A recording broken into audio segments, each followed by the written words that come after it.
সুবর্ণবালা পোদ্দার 100-র উপর বয়স, প্রায় 100। সব ভোটই দিয়েছেন, সব ভোটার লিস্টেই নাম আছে। ধরুন এই 2002-এর ভোটার লিস্ট ধরে তো এসআইআর হচ্ছে, 2002-এর লিস্টে নাম আছে, 2025-এর ভোটার লিস্টে তার নাম আছে, কিন্তু তিনি ইনুমারেশন ফর্ম পাননি। কেন না, কমিশনের যে অ্যাপ, সেই অ্যাপে সুবর্ণবালা পোদ্দারের নাম নেই।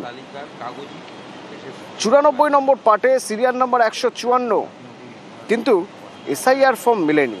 এবার সুবর্ণবালা পোদ্দারের পরিবার দুশ্চিন্তায় যে উনি তো ফর্মই পেলেন না। আপনি ভোট দেন? ভোট দেন? ভোটের নতুন করে যে নাম হচ্ছে এসআইআর, শুনেছেন কিছু? না। আপনার নাম আসেনি বলছে, জানেন এটা কিছু? নাম কিছু জানি না, নাম নাই। কেন আমি তো আর বছর দিয়েছি, আমি ভোট দিতে চাই, আমার এই লাইনটাতে থাকে নামটা।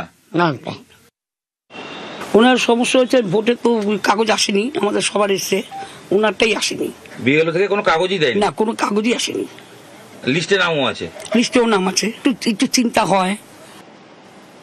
সুবর্ণবালা পোদ্দার, বয়স প্রায় 100, বেলেঘাটার বাসিন্দা, বেলেঘাটা বিধানসভার তিনি ভোটার।